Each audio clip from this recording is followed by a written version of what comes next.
struggle was that the cores happened to be too much in the comfort zone. They played so much Silencer recently, as well as having Shadow Fiend on Radiant.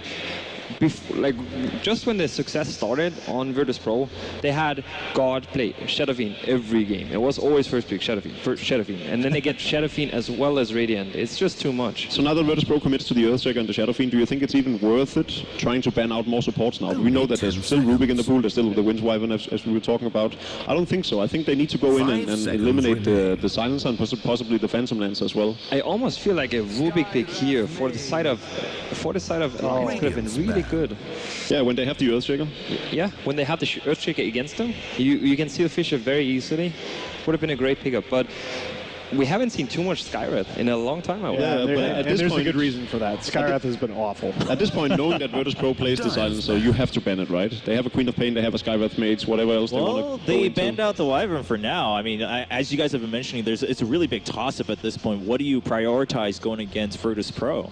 I would say Tusk is actually more important to ban than a Silencer. Silencer's like, he's decent, but you can play around him. You just need to burst him down quickly, but they couldn't because of the Tusk as well as the Winter Wyvern. It takes a lot more effort to play around it, though. That's the thing, and it forces your hands so much. We've seen it in the seeding matches. We saw it in the last game. You spent so much effort into doing that. I do think, though, when you see the Skywrath Mage, I would always like try to think about why do you pick up that support and not just like any, like a common Rubik pickup, and how did they want to synergize this? And we can see Virtus.pro, they ban out a Clockwork, which is a good combo. The other one that you could often see is a Sand King in combination with a Skywrath, which would be more like Vici gaming, but I do think that combo is very potent. Don't you think it's an oddity that Alliance would go for the Skywrath pick so early? Because they could have secured the Clockwork, a great hero against both Earthshaker and the Shadow Fiend, something that Alliance likes to play as well. Much of a tell. Yeah, no, that's exactly what I was thinking. The Skywrath Mage is going to be there later in the draft. I mean, Ake is very, very good on that hero, but if you want that hero, I think you have to secure a hero that combos with it like the Clockwork. And there's the Centaur for VP. I mean, 5-0 is DK Phobos on the Centaur War Runner in this patch, and he's had some great games, including on Thursday. You forgot the other one. There's Faceless Void. The old school TI4 combo. True. That's another good combo hero. Actually, that could work. Like you're saying, Void. I do believe it could be one of those heroes. Maybe we're giving too much away here. Void is I think is very strong with Skywrath. You can't really work around using a BKB well. You would waste it. Oh, that's a Magnus. There you go. They do have their backs against the wall. They're down one game. This is the biggest event that they will go to so far this year. Yeah, I mean, it's do or die time for Alliance. If they don't make it out here, they're going to have a couple months quiet time. Actually, we saw this twice at MLG, by the way. Admiral Bulldog on the 3-position Enigma, and it worked out very well. Mad plays this hero well as well. And that is the double bubble combination. There's an incoming combo. No Void, though. It'll be Loda taking up the Queen of Pain. I really do think it's very, very smart of Virtus.pro to take the Bane away from Alliance. Mad is probably the best pro Bane player out there right now. Notice that they switched up their draft completely to from a lot of single target, from like Storm Spirit and Rupture, from Bloodseeker to just heavy team fight, because VP just groups up a lot, and whether you're behind or whether you're ahead, you're going to need to fight that at some point. The question though on this side of Alliance here is, do you put the Queen of Pain potentially in the short lane, then you have a Mag middle, and then you just draft the off laner? I think that's the plan. As Nahas was saying, they've played the Admiral Bulldog Enigma a few times. We've seen Loda play the Queen of Pain 1, and I hate to sound like a broken record, but you really need to ban out the Silencer. I think right now you do. Yeah. I mean, at this point, I mean, they've really given all the tells they could about where or how they're going to play on the side of Alliance. So Silence Ban coming in as a strong recommendation. But it's going to be that Tusk that Ben's been recommending. I don't think Silence is that big of a problem. It's so good. Well, there it is. So we'll find out. It's just so good against There's Enigma. a Queen of Pain and an Enigma. I don't see... Queen of Pain, Enigma, Magnus, and all 4 of their heroes are screwed by Global. I don't even see a Tusk pickup coming out from Virtus.pro with the picks they already have. I have no idea what on the side of Alliance, though, I think Mac is a pretty good hero against Silencer, just because if you initiate on the Silencer, it's good, because no matter if you have a BKB or not, you can't stop the RP. But that's what Jacob's been saying, though, right? It's that big if. If you do that, yeah, sure, you can shut down the Silencer, but why bother with that trouble if you can just take him out of the game? I mean, if he's that godly that he can global before the RP hits, but I will say I do think this is a better draft out of Alliance than the last game. If you look at in the last game, just how perfectly they had to execute and how much they had to give up to win a fight. I mean, that fight that we showed that they won, they had to give away 2 heroes at the beginning to set that up. I think this is a lot more even. What do you guys think? I think it's definitely better. I just think that silence the last pick can be, it's so crucial that they leave it in the pool. Enigma is going to have such a hard time to get a good black. I mean, another important thing to point out here is that they could have played it for Enigma and just have the Tusker for themselves. You know, that wouldn't have made things too bad either. Okay, well, it's already all set and done for Virtus.pro, so we're just waiting on that last pick for Alliance. But the focus right now for all of us seems to be on that silencer. We'll have to wait until the game kicks off to see what impact that really has. It was a pretty decent one in game one. There we go. And as Ben brought up, that is the good pickup to do right there. Do the Queen of Pain on the mid lane, the Mag on the off lane, and play the Enigma on the 4 roll instead.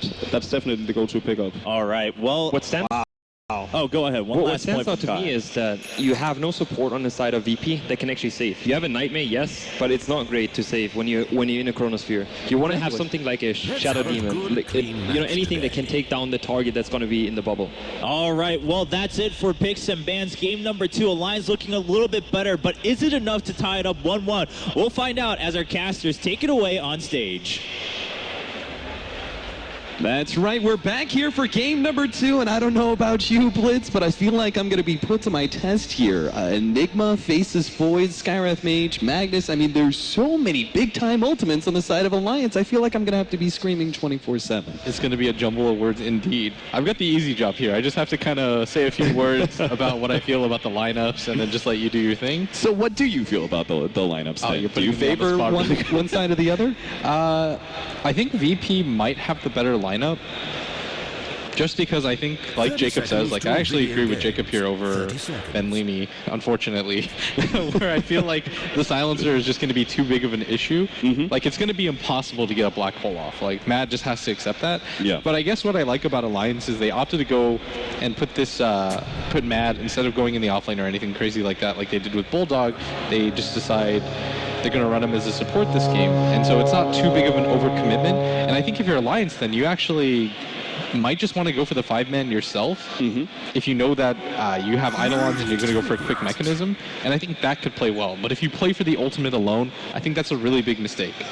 Okay, so Pycat heads up to the top lane here. They did already see FNG at bottom, and it looks like VP doing the regular body blocking in the middle lane just to be able to secure the SF. A bit better position in this 1-versus-1, so there should be at least one support at the top lane, but Pycat should be pretty good for this lane. He has to deal with the silencer, which is obnoxious, but this basically ensures that Bulldog will be able to get a lot of farm, and obviously his blink initiations are going to be critical for the follow-up of Alliance, who have so much AoE to them. Yeah, and I actually really like this decision, although Pycat's getting quite low. The Fissure just a second behind, as they actually opted to put Pycat off into this off lane because they think that he would be able to survive better than a Magnus. And Bulldog mid, I mean, I see it in the stream sometimes, but not really in too many competitive games, as he might be one of the players that is so associated with the off lane that this is actually kind of throwing me off a little bit. Yeah, well, we'll see how he does already. We see a 4-1 pickup on God as he grabs another deny, so he's doing well for his first level. It looks like that Earthshaker block was good enough. This is a lane that SF does favor quite nicely, right? I mean, it's just the Magnus, all he can do is sit back and try and farm with Shockwave and the occasional right click. Yeah, you just put it in perfect terms. Did my job for me. That's what the Magnus does. If you're a melee hero against a Shadow... Lil, does he actually fall here? Pycat jump forward aggressively, and he will now be pushed back by Illidan. Didn't actually manage to get that last word off. He can throw it down now, but yeah, throws it off at the last second. Won't be enough to kill Pycat, so he should be fine. Meanwhile, in that bottom lane, look what DK Phobos is doing. He managed to intercept the pull, make sure there's no double pull, and will be able to grab that creep wave and bring it back to his tower. Now, what do you think FNG's real job is here? Do you think he just constantly contests the Skywrath Mage, or do you see better options for him as he wants to try and grab this 2-minute rune? But unfortunately, with Mad joining Ake, that's a 2-versus-1 scenario that he cannot win. I think he's just trying to put some lane presence on because you know the Enigma isn't going to come early. Right. Like, the Enigma doesn't want to help the lane at all. Like, contrary to popular belief, you don't want to rotate until you're level 6. You just want to power farm as much as you can. And the Bane plus the Centaur is strong enough to contest this off lane. Like, if you get anyone into a sleep position, you've got so many follow-up nukes, right? Yeah. You've got the double-edged dodge stomp combo that can come almost immediately onto Ake or Loda. So I think this is a really decent lane for them because they can contest pretty easily 2-on-2. Yeah, I was just very surprised that they didn't put the Bane up against the Queen of Pain, I guess. Just being able to throw out the sleep, and then you can actually put the last word on top of that sleeping unit, and the sleep timer will actually work to your favor, where the silence can potentially go off as the opener to wake that hero up, and then he wakes up completely silenced and also slowed down. I thought that would be a nice combination, but instead they choose to put that Bane bottom, which will allow DK Phobos to get a lot more farm. And yes, he's a hero that kind of has to make the offlane work, and that's probably a big factor, right? You have no backup plan as a centaur offlane. Yeah, definitely, but I think, and actually they're making a move on bottom as Loda time walks forward, but I think he's just trying to scare him, and I think the main reason that the Bane was bottom initially is that you want FNG to be your player that rotates around the map. I think he's a little bit more comfortable with it. Let Lil just sit up in this top lane, soak some experience, try to zone out Pycat using the fissure, and I think he's okay with that. And Bulldog in this mid lane is getting zoned out pretty hard. He's almost getting doubled in CS right now. He's got 13 for himself, but G's already up to 21, and this is starting to look like a repeat of last game. Yeah, God. He's already looking so hot here. Now, what's Pycat's position here? Is he actually trying to gank up the middle lane, or is... Oh, okay, never mind. He's just going to go for that 4-minute rune, it looks like, with the fresh bottle that he has, and try and utilize that rune advantage, perhaps, to... they're making a move. They're actually going to jump onto God. The slow comes out from the Skywrath Mage. God pushed forward by the skewer, and there's your first blood. Ake will secure it, and sure enough, as we were just saying, that it looks like a repeat of last game where God's going to get so much farm, they managed to gank him up successfully. And you have to do that, and they rotated so many heroes for that. You rotate your off lane, one of your supports, it's going to make things easier for the Centaur in this bottom lane. As we see already, he's contesting Loda for the farm, but a good move nonetheless. And I think right now they're kind of pinging around telling God, you should have seen that coming. We did have the high ground ward. It should have been spotted a little bit earlier, but with Pycat swinging all the way around to get the blink off, I think he knew that the ward was on the high ground. And VP can't really afford to lose the laning phase pretty much at all, because they still have to worry about Mad, who is farming away. He's about to pick up his level 6 by minute 5. So pretty standard, but Mad not dropping a beat here as the jungle Enigma. And he's doing a good job. He's not forcing himself to do anything right now. Like, he just continues to farm out the jungle, be patient. The rest of your team is doing just fine in the other lanes, and that's what you have to do. Just hold. Don't get frustrated. Don't feel like you have to do anything, because getting the mech off is probably the most important thing that he can do this game, rather than going for early game rotations that don't matter. What I'd like to see, though, is a rotation, a smoke gank by him right now, at some point, where they try to make a move again on G if they can, but FNG looks like he is prepared for that, and he should know that the Enigma is level 6 now. And if they don't do it soon, Illidan will be picking up his level 6 and have that instant global silence counter. A early ward, a lot of laning phase wards being placed by Alliance. They just used one at bottom lane in order to reveal potential ganks onto Loda, and now putting a defensive one in the middle lane to help out Admiral Bulldog as well. Something I am a little bit concerned of, if I'm Alliance right now, is though the Pycat isn't getting the start that you typically see. Pycat get it. There it is. Jump in again. God, there goes the RP, but DK Phobos is here. Already the silence gets laid out, wakes them up, and will turn quickly kill at least one. Pycat has to just run himself away, but a very successful counter gank from VP, perfectly timed. And Pycat's going to blink out for this. He does grab the haste rune, sees that G is low, and Pycat's just going to disengage, but a really good rotation by VP. It does cost you 4 heroes to move around, but I think it's well worth it to save your Shadow Fiend. Just try to get him snowballing as fast as you can. And I think this is the correct play from VP. Yeah, and probably get the early kill on, would you say Admiral Bulldog as the Magnus is probably the highest priority hero for Alliance to get farmed, right? Like, his Blink Dagger is so critical that being able to shut down that timing is really big for VP. Oh, for sure. Slowing him down at all. Because you already know that Pycat's going to have a rough game as this off-lane Queen of Pain. Like, I've never seen Pycat play the off-lane like this. And I think what they anticipated is that Illidan would maybe be up here by himself, and have the Earthshaker roam behind the Shadow Fiend to give him the one-on-one matchup. But with the Queen of Pain having as rough of a time as she is, that means that you can just devote heroes to try to shut down Bulldog, and that's what they've opted to do. And we saw this last game as DK Phobos is going to make the rotation in the mid as G has to go back. He has the jungle to farm as well, so good rotations to try to split up the XP as much as they can, and that's a really early level 6 now from DK Phobos.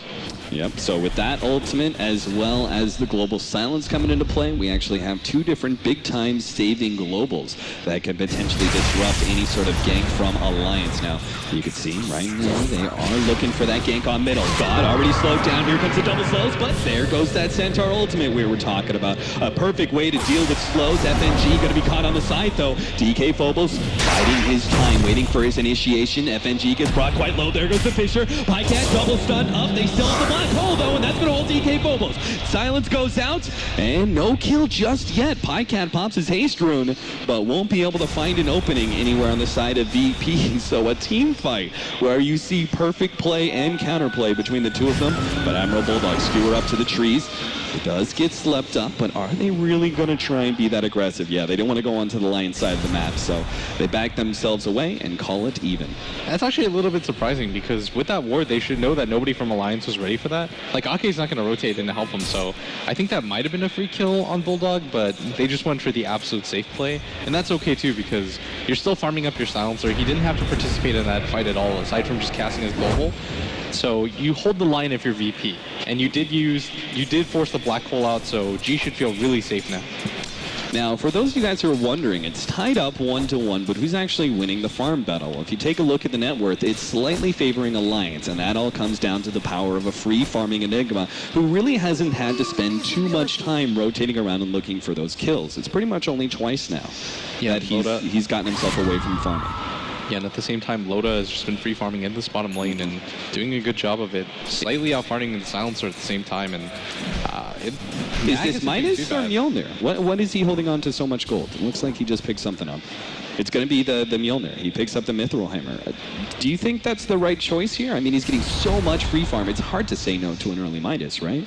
I think if you're Alliance, this game, you want to fight around the global silence timing, and so going for early pick-off items, I think, is the right idea. Okay. Because what is the global silence going to do once you get your Chronosphere off, right? You just want to pump out as much damage as you can. Yeah. And I know Loda was super famous for going for the Midas really early on most of the carries that he's gone for. Right. But I think with the type of lineup that he has, he's actually opted to go for less of a hard carry and more of just a team fight carry. And I think that's been the transition as a player for him as well, right? Like, we're seeing less of the hard farm one position role that Loda used to play and playing more around Bulldog and Pycat style. So we pick up Maelstrom and then what? Go into the BKB in order to deal with the sleep as well as the Fisher, because those are pretty disruptive abilities when you throw out a Chronosphere. Oh, definitely. Going for the BKB second, I think, is the right idea. Yeah. You have enough damage with what you have. You throw down the Chronosphere. Pycat or Ike actually picks up a level 6 at some time. He throws down the Mystic Flare. You don't need more damage from that. You just need to be able to get the Chrono off and actually get some damage out. Now, you could see some rotations around from Alliance, but doesn't look like it's going to be too successful here. I mean, to start, Ake is still not level 6. Or Queen of Pain, though, Pycat.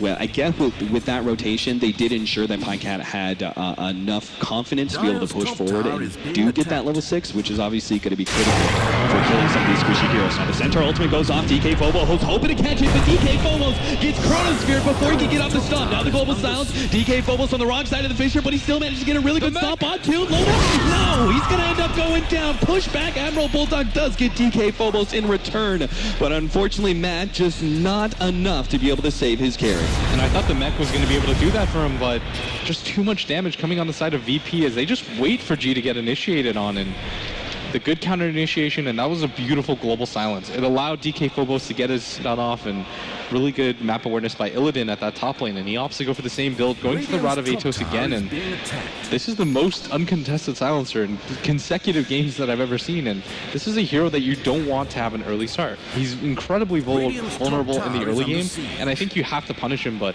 Illidan's already picked up the booster, he's got a wand, and with 1100 HP and backup, I don't know if he's going to be able to go down anymore. Yeah, again, going for the early stats as opposed to a potential minus on both carries. Nice RP getting laid down, and they do quickly get the Earthshaker. Meanwhile, at bottom, VP will actually back themselves away. They were going for the smoke gank, but didn't actually find an opening. With Mad coming across, they decide against it. Yeah, that's a really smart rotation. Go to the bottom lane. Just Admiral Bulldog grabs the double damage rune and blinks away. A little cheekiness from the dog. Yeah, and he's been doing such a good job right now with whatever farm he's been able to get. Picking up a Blink Dagger at 11 minutes, I think that's roughly the timing that you want to get it at, because you actually have some decent levels of skewer. And so I think if you're Alliance, you're pretty comfortable with the item timing that you've had so far. Your team fight is so superior if you're able to get at least 2 of your abilities off, and they're going to take this bottom lane uncontested as well. All right, Maelstrom is about to be finished for Loda. He's got the recipe coming his way, and all he just needs is that glove. Meanwhile, look at some of the items of VP. We do have the Blink Dagger, which is pretty essential for the Centaur. DK Phobos is about halfway there. We do have the mech to counter Mad's early mech on the SF. Lil is just picking up his level 6, doesn't have anything. In fact, oh, wait, the Echo Slam gets laid up, but he still gets held in. Fiend Script from the side. Can they actually kill Loda, though? Yes, they can. DK Phobos popping the ultimate, looking to be able to catch more, but Ake is far enough back to survive. Yeah, and Alliance going for that classic combo with the Void and the Skywrath Mage ultimate, but so many responses from FNG as he just waited in that corner to be able to get that Fiend's Grip off, and you're seeing Loda get traded 1-for-1 for heroes that aren't cores.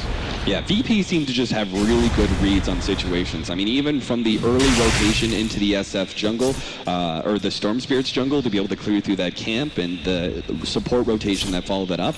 And that was like a very clear-cut bait, you know, with FNG sitting in the side, and Lil had his trigger finger there on the Echo Slam ready to go. They knew what was going to happen and countered it beautifully. They chained away an Earthshaker for a Faceless Void. They will take that every day of the week. Yeah, and the Void had a significant farm lead over the Silencer, but Illidan just playing around his ultimate and continuing to farm up this top lane as he's been completely uncontested. I haven't seen a hero in this lane for like the last 6 minutes, and he just continues to plink away at creeps.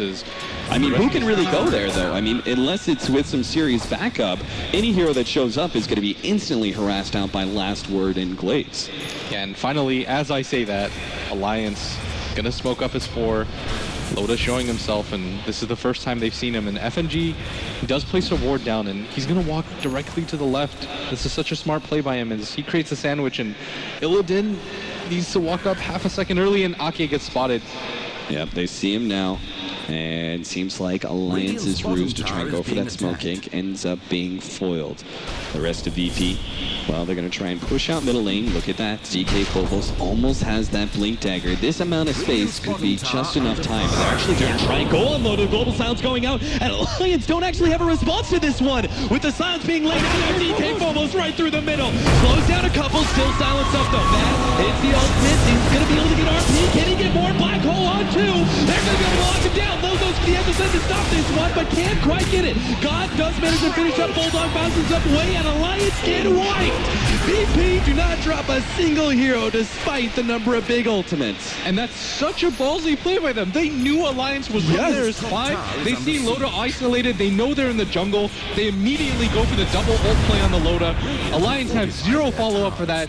VP follow-up with the team wipe, and I mean, I just can't speak enough about what FNG's been able to do with just levels. 0 farm on that hero, but is able to make so much happen with his Fiend's Grip, and Illidan with that Global Silence follow-up as well. And VP just looks so smooth. They absolutely do, and now with several items being picked up, or about to be picked up, we got the Blink on DK Phobos. Illidan already has that Rod of Atos. We've got an SF who's going to start building into the classic mech BKB combination. Things are looking good for Virtus.pro, particularly if they can finish up this next round of item and go for some fights, start taking away some of the map control of Alliance. Yeah, and that was actually a really good black hole by Mad in conjunction with the reverse polarity, but they just didn't have the damage. They need Loda to be able to survive, but who do you really send as your frontliner then? Pycat doesn't have enough farm to be able to do it. Loda doesn't have a BKB or any sort of follow-up. Like, he does have the mechanism, but his team has to be prepared for the jump if they want to be able to save him.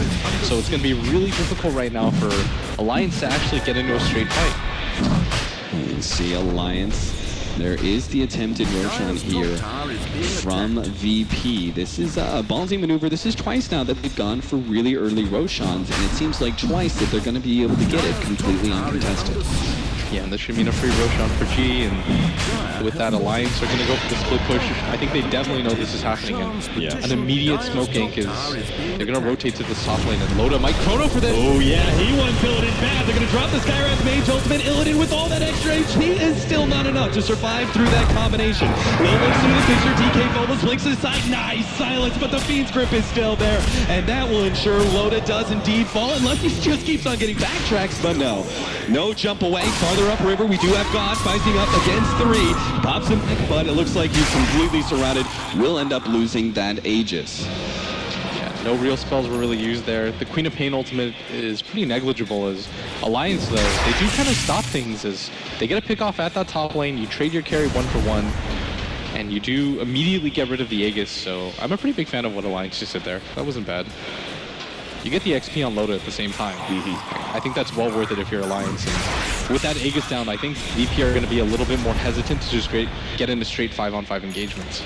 Yeah, I think they just kind of showcase that, the stat build-up of Silencer with the Rod of Atos as well as Null Talisman and Power Treads, it's still not enough to survive through such a simple combo like the Chronosphere Skywrath Mage drop. So they're going to need a little bit more if they hope to be able to kind of split up and farm like the way they did with him. DK Phobos now has a Vitality booster. Now, is this actually going to be going into a Vanguard Crimson Guard play, or do we have something else in mind? I think Crimson Guard against Faceless Void especially is so good. Alliance don't actually have that much physical damage. If you look at their lineup, the Queen of Pain doesn't have enough farm. She's even gone for an Urn at this point, Cap. Right. That's I'm not going to do damage this game. Yeah. And you've got the Faceless Void, and that's pretty much it. Like, all your physical damage relies on the Faceless Void plus Empower combination. And so I think if you kind of go all in with that with the damage, it's a little bit too one-dimensional, and so it's pretty easy choice for DK Phobos to go for the Crimson Guard here. All right, so the push uphill here. They're looking to try and take this tier 1 tower at top, and the rest of the lines are actually crowded around this staircase area. It looks like they almost wanted to try and get a pick off and a support, but that's not going to happen. With a single pull, Loda is easily able to take out that tier 1 tower and is getting quite close to that BKB despite 4 different deaths. I'm surprised at the amount of farm Loda has managed to pick up. Yeah, he's done a really good job. 1 in 4, but it's kind of an awkward position in terms of your draft because you have to send Loda in first. Yeah. He's always going to get popped immediately is the issue. Nice deny on middle. Unfortunately, this is just... Alliance are in this really bad position where you look at their top net worth hero and it's actually their 4 position Enigma. Now, it's not too uncommon, but unfortunately, just like heroes like the Faceless Void and the Queen of Pain do need a decent amount of farm to be bigger factors in the mid game. Fortunately, Enma Bulldog, he's got what he needs, right? Blink Dagger, Arcane Boots, everything else is just kind of luxury at this point. All he needs is one good RP to win a fight. So you can't really discount Alliance's lineup because it's almost impossible to stop the Mag RP using the Global Silence. So VP have to pay attention to that at all times, but the Smoke King's going to come in, and number 1 net worth hero might be going down here as VP unable to run into him as they want to, and VP really want to get into a fight right now. Yeah. They have the advantages. Seems like it. Now, we do have a BKB picked up for our Enigma. Now, that's pretty normal, mech into BKB. You don't usually think Blink Dagger. That's usually after those 2 items. But in this case, he's dealing with Fiend's Grip as well as Global Silence. Seems like even with the BKB, he's just not going to have good opportunities for a Black Hole. Going for the Blink Dagger, though, is game losing because the Fissure just hard counters here. Right. Like, if the Earthshaker doesn't have a Blink Dagger, he's just going to sit back and wait for opportunities to Fissure. For example, if Bulldog goes in to go for the RP, then he just casts the Fissure wherever the center is of that. Tries to stop the momentum, and VP are going to trade out for this mid tower. They do have a BKB now completed on the G. They've got the level advantage, and I think they want to take this top fight or at least repel them back, but DK Phobos, yeah, he wanted that initiation. He may still find it here. Ake's going to TP out, but he'll steal a couple of heroes. Blink Dagger is up, but Alliance will be able to successfully back themselves up, and they do have Loda pushing in the bottom lane. A very favorable split push for them, especially with Loda about to get that critical BKB. Yeah, and you just need to buy time if you're Alliance. This is the same situation they were in last game, but they've got better heroes for it. Like, they've got more mobility than they did last game. All they had last game, I felt, was the Phoenix as a split pusher and the Storm Spirit, but this game, they can kind of maneuver around the map. They have supports that can take advantage of the jungle, and at top, Bulldog's going to be the target. Yeah, he skewers, but that's not going to save him. God gets that clean last hit. Thanks his ally for a free kill steal.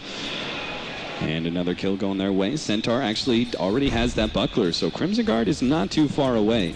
But again, I'm still worrying about that BKB from Loda, who's now going to jump on a little bit. Slam almost got him. Now he's going to be able to get out of the Skywrath Mage ultimate. He may just survive for this. Loda has to come in heavily for it. Can TK Phobos punish him? They already have the Rado to Atos out, and yep, Loda can't get away from this one. He ends up once again trading himself to the Earthshaker because the clutch timings of Lil. DK Phobos chasing away the rest, but will be rebuffed by the Queen of Pain's dagger. All right, I don't even know what to say right now. Lil's like the best player in this game. Being able to get that Echo Slam off at that time, so clutch. Yeah, and he forces Loda to use everything. He time walks forward, and that's what has to happen. But I mean, Loda, you have to go for that play, but at the same time, Lil was just right there with the Echo Slam immediately, like you said. FNG looks like he wants to try and get an early BKB. He's traveling right now in a pair with God. The two of them could easily get a pick off on one, but if they just go for someone like Pycat, you see them plenty of heroes behind Alliance ready to go, ready to jump on that one. Illidan as well as DK Phobos doing something similar, invading the Alliance jungle, and this really gives them a good idea that they're not top, but they're still going to try and go for it. V's grip, and clean, quick kill, as Alliance once again are left to deal with this global silence and the Centaur ultimate, where they just can't initiate. They get up there, but they're still silenced. They can't pop any of their disables, and then VP just go ahead and use the Centaur ultimate as well to get those two heroes out. It's the same exact read, I think. I think they absolutely knew Alliance was behind Pycat, but there was no way for them to stop it without their BKBs. Oh, that was a pretty obvious bait, especially with the way that Pycat was playing off of the creeps. Typically, you'll see, if you're really afraid, you'll play behind the creeps at all times. Yep. But as soon as the creep wave was about to die, Pycat sends himself a little bit forward to try to scout ahead for enemies and tell his teammates, okay, we can go on this. And Alliance are just being outmaneuvered, though, every single time. We saw that combination at top around the 13-minute mark where they went for it on Loda, and they do the same thing to Pycat. Now, this does mean Alliance do have a serious advantage with Global Silence down as well as Fiend's Grip. There's the RP. On the God, DK Phobos could get the stun in time. God now gets locked in by that Chronosphere. Fisher stalls him up a little bit longer. God is surviving for quite a long time. He's able to pop his own BKB. Loda's still looking for those right clicks. He's committing heavily for this one, but now has to turn for Lil as God manages to pop out his ultimate on just 70 HP. Can he TP out in time? Oh no, the ultimate Skywrath Mage snapped him. Admiral Bulldog tries to go for the Fisher, but can't quite get it out. Will manage to eliminate one. Black hole onto two. Both will. There's a nice Queen Pain ultimate as well, but it's just not enough to finish anybody. VP survived through it. They lost God, but managed to pick up two others, and that's it. And they simply just don't have enough damage, is the thing, is that Loda goes all in for that Shadow Fiend, unable to bring him down. He's got the BKB and the mech. A really good heads-up play by Ake, throwing down that ultimate, seeing that the Shadow Fiend went for the TP, but they just simply don't have the damage on anybody aside from Loda right now. And Illidan, is this what I think it is? Early refresher pickup for him against this Wombo combo lineup. Pycat just working his way through. He's trying to kite Illidan around as much as possible, but DK Phobos says no. You want some dog? Come get some. Illidan manages to take that kill and backs himself up to the jungle to continue to farm. And he's already getting a pretty absurd amount of intelligence as he's been able to survive in all of these team fights. It's been the Shadow Fiend that's been the target, and he's already stolen 18 intelligence from the side of Alliance, and that really starts to stack up as that's pretty much a free item. That's 2 Staff of Wizardries going on the way of Illidan right now. Oh, and there's that finished up refresher against this combination. I mean, we already said, the analyst talked about it, this silencer was kind of an obvious pickup for VP. It was such a good counter to the Wombo combo of Alliance, and now we have a second global silence available. This means the BKBs are not going to be nearly as effective as Alliance start picking them up.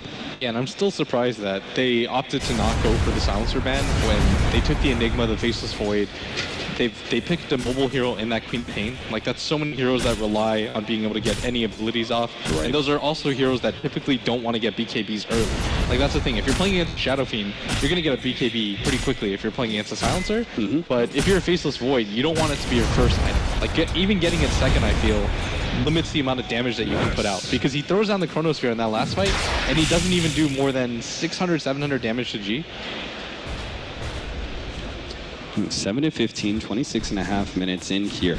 Gold-wise, it's still looking good for VP. 4,000 advantage there and an over 10,000 experience advantage. Again, that gold probably coming back to our Enigma, who's still farming quite well. Loda's actually doing okay too. I mean, for 5 different deaths and not actually managing to pick up any of these kills, I'm still impressed with the way that Loda is keeping, you know, just a little behind VP's farm. Oh, Alliance are going to go for the smoke ink as This could be big. VP are smoked as well, and they don't know whether the Roche attempt is going on. They're going to send the idol on, and G's going to hit it, and this should signal. Stop on 2 angles and to follow up, and there's already 2 down with Loda caught inside the feed script as well. Man managed to survive. There goes the second global, and Loda just can't get himself away. Backtrack. He gets a little bit more. Can he jump out? Another backtrack. DK Fobo says your luck ends here. A big cleave to the face. Jumping for more. Pycat blinks out just in time. But what a beautiful initiation from DK Fobo, setting up the rest of the team beautifully. And Alliance, they forced the buyback out on Aki at the same time, thinking they were going to continue to get in that fight. But with Loda down, he had no opportunities to use that Chronosphere. The first global silence hit, he pops his BKB. Then the second global silence hits, and there's no follow-up as Lil. Admiral Bulldog, he wants to pick off. He will be able to get the skewer back. That just one. VP has stalled up their Roshan attempt for now, just with that one pickoff. But it looks like they should still be able to do it here. Alliance are just hoping they still have that RP though. VP, they use both those double silences. There goes Admiral Bulldog, he's trying to snatch it. DK Phobos again! Another double stun, but a big old-fashioned black hole gets laid out from Mad. Unfortunately, there's just no damage to follow it up. Alliance are gonna be running themselves away, but there's no escape from VP.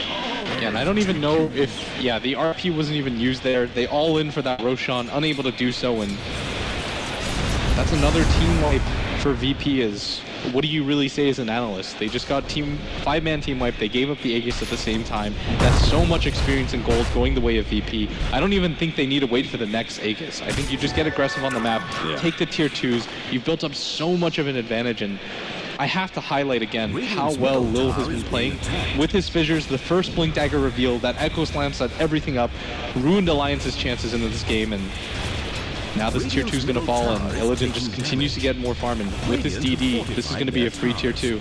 Yeah, and you thought they were hard to kill before. DK Phobos is halfway through to his Aghanim Scepter, and with the way these towers are dropping like flies, it could be just a couple minutes until we see that big damage reduction, which we haven't actually talked about just yet. But the Centaur Aghanims upgrade, a lot of people thought that was a huge buff to the Centaur, who gets an added benefit of not really having much he wants to go for outside of Blink, maybe Crimson Guard. It's going to help G so much. Like, if you thought it was difficult to kill anybody on Virtus.pro before, you've got a Crimson Guard and the Aghanim Scepter. Loda's Chronosphere actually isn't going to be able to do any damage. And he's always going to be able to get it off because the Centaur will split himself from the Shadow Fiend, so they don't both get Black Hold or Chronoed. And at top, this is a pretty good fight for them. Yeah, skewer back. They're going to try and catch God here. Force out the BKB. They do manage to get the Chronosphere. Admiral Bulldog, there's the Fiend's grip, and sure enough, God now lets loose the ultimate. Turns things around quite quickly. One out. Loda's going to fall, and well, the buyback is there from Mad. He still needs to try and get some sort of help to stop this tier 3 from going down, but with 2 of their cores already down and out, they just do not have the damage to stop this one. Their first lane of Rax is going to fall, and there's nothing they can do to stop it. That was a perfect initiation for Alliance. No Aegis up on G, and they still weren't able to take him down with everything. And this just kind of, I mean, this has to be really demoralizing to Alliance in this game right now, is they used every spell in the book to try to take down G, unable to do so. 8-24. Virtus.pro now knocking on a second lane of Rax. The tier 3 tower already down, and they're just going to keep on going. They know they have 15 seconds. Hockey's actually going to be going down here. Matt, who pops his BKB, doesn't actually have anything to stop this. Pycat also trying to follow that up, but it was just a futile attempt, and it looks like at very least the range Rax will go down. Admiral Bulldog is here. They need to get something out of this one. They got to catch VP. They can't just let them walk away with a free pickoff. Looks like FNG is going to be that target. Quickly gets skewered and goes down, but they need a little bit more. Unfortunately, Illidan as well as DK Phobos already backed themselves away. And and the Aghanim is complete. The top racks is taken, and that's such an infusion of gold for VP. Have we even looked at the net worth graph yet? I'm a little bit afraid right now. Yeah, it's monstrous. 20,000, both gold and experience lead for VP. Silencer, does he get okay, no, he looks like he's going to go for the Scythe of Ice. I thought maybe he would go for the Aghanims just because he already has a refresher at this point. I think the Aghanims is... If you get it really early, it can be pretty effective, where the curse damage actually does something. Sure. But if you notice the way that Illidan builds his Silencer is he just goes pure HP. Right. Going for the booster off the bat, he goes for the Curse of the Silent at like level 22 or something like that. Like he actually just skips it and opts to go for stats. And I think that's the correct way to play because he's such a squishy carry early on, and I think this is a good move by him. And going for the pressure. They're just searching for anything at this point, but they won't even get it. Oh, Heal Scepter, never mind. It looks like they will catch Lil. Never mind. He's got himself a 4-staff already. Man, even this Earthshaker is super far. Jump in the middle lane. They're going to go for bad here. They're dropping that Skyrate Mage ultimate, but there's damage reduction. They still can't kill him. RP, though, manages to kill 3. Big play from Bulldog with the black hole on top of it, but a fingered intercept. Admiral Bulldog now getting locked out by TK Focus Loda. Looking to beat through these support. The big Echo Slam. Lil might just turn this fight yet. Loda dropping low. Illidan managed to pick up that kill, and again, Alliance. They're getting so close, and yet every single time there's a response from Lil to shut things down. And that was such a huge Oh my god, he even stops Pycat. He gets him with the Fisher. Pycat's going to be forced to blink away. There's no follow-up from VP, but this guy just doesn't stop. Stops the black hole, gets a big Echo Slam. Lil, where does this game end, man? And you might actually find him as DK Phobos is on the hunt, but Pycat senses danger, just continues to blink out, and he should be okay for this. Even using DK Phobos into the air, but he's the only one alive as VP are making their charge down the mid lane as 4 heroes are prepared. They may just be able to get this melee Rax real quickly and back themselves away before Faceless Void is up. They're going to go for it. They know the Chronosphere is now. Oh, that's true. It's down for another 40 seconds as well. So even if they do, they have no RP, they have no Chronosphere, they really have no catching mechanisms against VP. So even if they were up, it's questionable whether Alliance can actually take that fight in the first place. So sure enough, VP get the melee racks back themselves away. Now all that's left is that bottom lane where the tier 2 is already below 200 HP. And they can even just wait out the next Roshan if they really wanted to. You know how you're hurting for damage cap? How's that? Oh, Self-Heal Scepter to be able to dodge that one. Pycat's not going to get away from the Enchant Totem. Oh, blinks out just in time. DK Phobos still looks to run him down. Those fewer away. Nice save from Admiral Bulldog. Pycat still looking to get out. Gets swept up. Now the ultimate's getting dropped into Skyreth Mage. Pycat Fiend's Grip will end up going down. DK Phobos. What a play, but Loda comes in with the 2-man Chronosphere. Maybe they can still get this one. Illidan's going to be targeted. What a bad. They take him out. VP just lose their first fight of all game. I was gonna say the Faceless Void went for the 34-minute Wraith Band, and maybe that's what was that enabled him to go for the extra damages. I think Loda realized the dire straits they're in, but a beautiful team fight as DK Phobos. They sense the advantage. They decided to go on Pycat, way overcommitting for that, and the refresher was even popped. Unable to take down Pycat is a beautiful bait by him, and Alliance with the response, and things aren't quite over yet as they still have one more Rax to play with. Still, though, you glance back at both God and Illidan sitting at 17k with even the Centaur ahead of our Faceless Void. It is a big mountain to climb if Alliance want to get back into this game. We've got a Shadow V now who just casually gets himself an Alpha Wolf. I'm sure he's going to be looking at Satanic later on into the game. Where do you go with our Centaur now? Do you just get some sort of like late game disable? You try and go for a Scythe of Ice, or one of those later items like Lotus Orb to try and help out your allies? Or where do you go after Axe? I think Assault Curse is a really good idea right now. Just pump up the SF as much as you can. It looks like he's going to go opt for the utility build anyways. I think it's a good idea. Going for an AC or a Shiva's Guard, you can't really go wrong with either option. And VP not even going to wait for the Roshan. I think this is the sense that they are so far ahead right now that it probably doesn't matter. Yeah, Roshan fights are still very dangerous against Alliance, who have such good AoE control. They don't have to go for this, though, as there's only one Rax left for them to go for, and if they won one team fight, I don't think Alliance have the farm necessary to contest, so of course they're going to wait for the Roshan. Why would you not? Why would you just all in for that? Yeah. Too dangerous of a play, and it's going to be up here in just 2 minutes' time. Oh, what a pickup by Lil. And that ethereal blade, that's going to be a huge saving factor against a faceless void. I actually thought we were going to see, you mentioned the AC, and I think that's an excellent pickup. I actually think maybe Illidan goes for it. We've seen Silencers rock the Assault Cuirass before, and he's primarily worried against, like, Faceless Void. If you jump in, who are you really gunning for? If you could get anybody in the Chronosphere, who's your first target in damage? Is it God? Is it Illidan? Do you try and get one of the supports in the back since they're easier kills? I think you have to burst down Illidan as fast as you can. Mm-hmm. For how much HP he has versus how much damage he puts out and the utility that he brings, he's got the Global Silence, he's got a Scythe of Ice. Right. You have to take him down, and he's only got 2100 HP. Like, that's manageable for Alliance. Yeah. And he doesn't have a BKB either, and so with those two things in mind, I think if you're Loda, you're looking for that back line. With that ward, there goes the RP to the instant Scythe of Ice. Admiral Bulldog, this was not the fight he wanted, or maybe not. Chronosphere onto 2, they go straight for Illidan, but he's just not taking any damage. The damage reduction out from the Centaur is keeping him alive. Matt actually pops the black hole. It instantly stops, and GG, well played. Alliance knew it all came down to just one attempted team fight in order to move on to the next stage. Unfortunately, though, they didn't get that team fight, and Virtus.pro taking it in an incredibly clean 2-0. Yeah, they just worked on their teamwork. They improved upon the last game where I felt like they were a little bit too impatient. Sure. But this game, it was all Virtus.pro.